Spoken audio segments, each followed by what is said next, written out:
Hi guys, John Florez again with another life retrospective chapter. Here we go. This is getting rid of chaos and negativity. Oh my goodness. This has been a real big, long path toward doing this. It's ongoing. It never ends. But I think it starts first with a sense of self. Okay, who am I? And are there behaviors that I'm doing that's attracting, pardon the expression, crap in my life, stress in my life, negativity in my life? What's my part in this, and can I change any of that? That's ongoing, as is the whole process. But boy, when I started and I was in the music business and I was in it for, I don't know what, 18 years, and I had zero self-awareness. I just was. It's kind of like my recently deceased brother Jerry, he was 11 years older than I. And he said, "John, you've kind of made a life out of trying to learn about yourself." And he said, "Frankly, I'm not interested in that. I just am the way I am." Well, okay, Jerry really attracted more chaos than I did. Basically, I was able to get rid of a lot of chaos just by examining myself and getting rid of some of the behaviors that got in my way. One of the first ones was drinking. And I had to stop drinking. Now, I was not the kind of alcoholic that drank till he got drunk. I drank to get a little high and feel good. So I was a happy drunk. But I'll tell you, if something came up, for instance, not getting paid on that Helen Reddy project, there's a phone call to Abe Summer, my attorney and Helen's attorney at the time, that I don't believe that I would have made sober. That also applies to several things I said to several of my romantic partners when I was being what, quote, a happy drunk, but then I would say something like, "You're becoming just like your mother." I would not say that sober. So just cleaning that part of my act up helped a lot. And I've done it with lots of other things. Okay, so I'm trying to get rid of my responsibility for the chaos I'm attracting. I remember in 1990, I had a girlfriend and I was living with her part of the time in Santa Fe, New Mexico. And this is 1990, and I said to her, I said, chaos is optional. And she said, "I don't think so. I don't even know what you're talking about. Life just kind of is." Well, no, you can start by first cleaning your own act up. And then, this is the tough one, getting rid of work arena and personal arena, people, places, and things that do not serve you, that bring stress and chaos into your life. So this has been quite a learning experience and still is. Let's go back to the music industry for my first example in terms of professional cleaning things up. First, I didn't belong in the music business. I belonged in the making music process because that was a craft, that was an art. The business brought me nothing but chaos and stress because I didn't belong there. I wasn't built for that. I was not basically a politician. I didn't do drugs. Let's not even go into all of that. It just was not a match for me. Now, I want to tell you that I was blessed in that I never had any difficulties, whether it be artists with drugs or alcohol or erratic behavior, anger management issues, none of that. I never got yelled at. I never got screamed at. I just had the best artists in the whole world. So the craft of music was serving me very well. Now, the exception to that was the Helen Reddy project, where I got yelled at frequently by her husband, Jeff Wald, who was her manager. And I remember bitching and moaning about that to Don Berkheimer, who was my mentor, the head of RCA in Los Angeles at the time. And Don said, well, he stopped me. And he said, "John, everyone knows that that's one of the most difficult accounts in town." One producer had to almost, bribe his way to get paid. That's the most difficult account in town. And you knew that going in, and you accepted it anyway.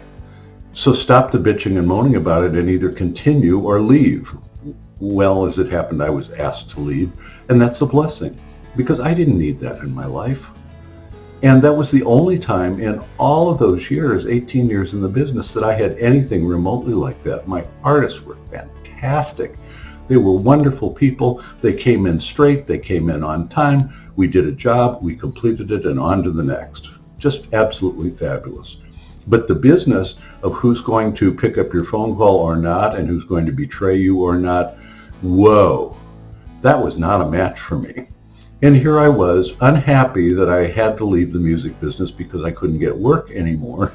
And I was basically handed that first computer job at Computerland Glendale. And now for the last 36 years, for the most part, I've had a stress-free life. That is a match for me because these are mom and pop businesses. Mostly, I did a little bit of corporate work too, let alone the training I did across the country and in Canada for SkillPath seminars and Intel, etc. But those were geeks that I was training, and all of my work for support was done with just folks like you and me.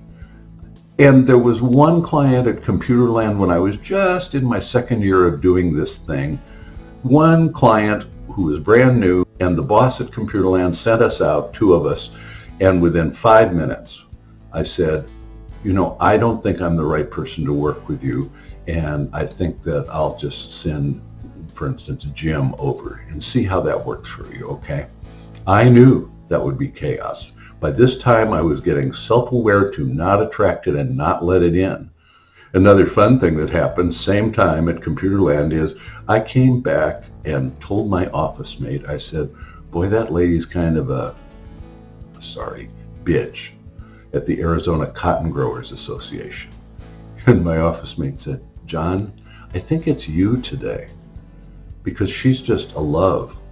And I've noticed you're a little off. Boy, was he right. I cleaned up my attitude with her and we had a wonderful relationship, and it was my fault.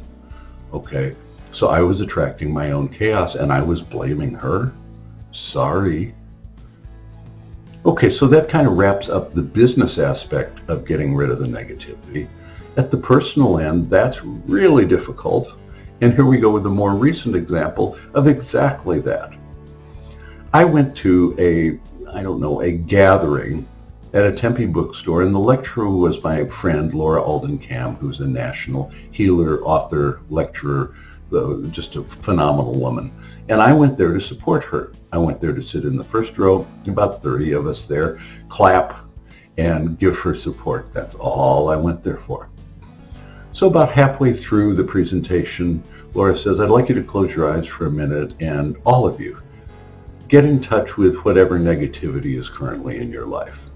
And I thought, I've been working on this so long, I have very little, I have next to nothing.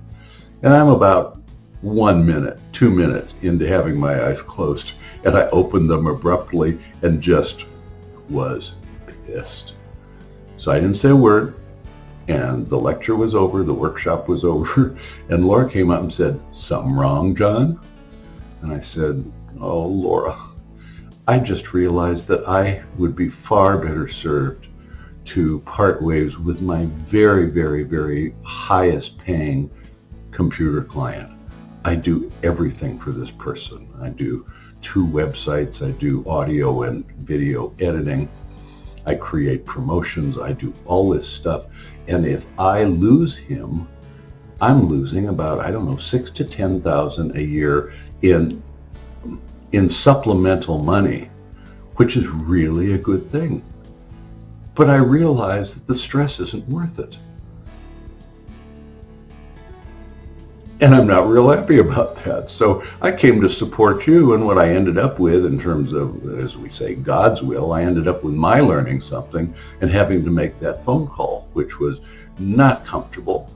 But the client and I agreed on initially a compromise, and then we pulled away. And I think life is better for both of us. Okay, I didn't want to do that. I don't like letting people who are already in my life know that our relationship isn't serving us anymore. Another example of this is with my former wife, Mary Mather. I came to her one day and I held her hand and I said, Mary, do you think that maybe we've taught each other about as much as we're going to do and we've gone about as far as we can go with our relationship? And she said, oh, John, thank God you brought that up. I was thinking the same thing. Well, I have systematically done that I don't know how many times, one of which was one of my best friends from the music business many years after I left the business, and he would call up stoned. And I had to say to him, I'd say, I love you like a brother. You're one of my longest term friends, but you can't call here when you're like this. Please, unless you're in, quote, a clean space, unquote, please don't call me because it's really tough for me to deal with you under conditions like this. I've never heard from him since, and that's a shame because I miss him. He knows who he is. If he's watching this, he knows who he is. I love you, okay? But that wasn't working for me. I just couldn't have that in my life. Okay, there are other times when I've jumped the gun and I've said, fire me. And they did. Goodness gracious, John, pause. My best friend Mary, who's also a therapist, says, pause before acting. That's something I'm still working on. Oh my goodness. In addition, there are lifetime friends from the distant past that I grew up with, that I know a lot about. I really don't want them in my lives as the person I have become. If basically the universe puts us back together, that's fine, but I'm not going to seek them out because I know in advance that unless something has remarkably changed, I'm just opening the door to emotional upset, stress, and chaos. Okay, now, life brings us stress and chaos that we don't attract. We're just there. Oh, let me backstep for 1 second. 1 second. One interesting thing I do, you guys will probably think I'm nuts, but I remember being on the Los Angeles, the 101 freeway, driving with Daniel Pershing, my best friend, and I pulled over into the emergency lane, and he said, what are you doing? And I said, it feels really weird, the traffic that we are in right now. It's just, there's something wrong with this. It feels dangerous, and I don't like it, so I'm just pulling aside for a minute or two, and we're going to pick a new space to get into that maybe is less chaotic.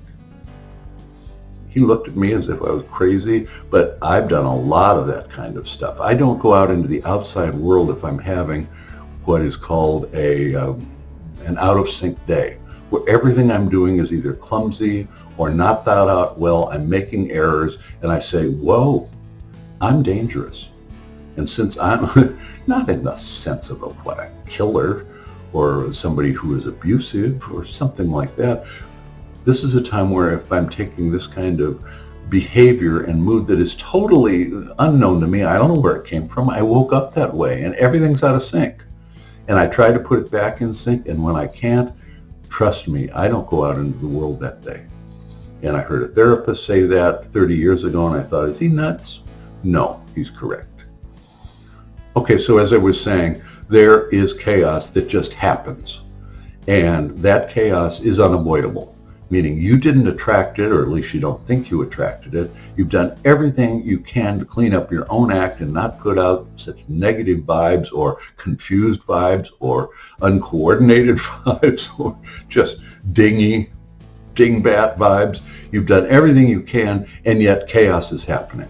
You get in an argument, you get in a traffic jam, you get in a wreck, somebody from work explodes, and all of a sudden everything is in chaos around you. There's a fire drill, on and on and on. Chaos happens, or let's say shit happens, pardon the expression, that we can't avoid. And all I'm talking about is the stuff that I have learned, just little examples like I've just shared with you on how we can avoid a whole bunch of it that would have come into our lives, but we were able to shut it down just by taking a good hard look at ourselves and the people, places, and things that don't serve us anymore. That's it for this episode. To be continued. I hope you're enjoying this. If not, maybe I should have just stuck to music, but I appreciate you watching, and you guys take care.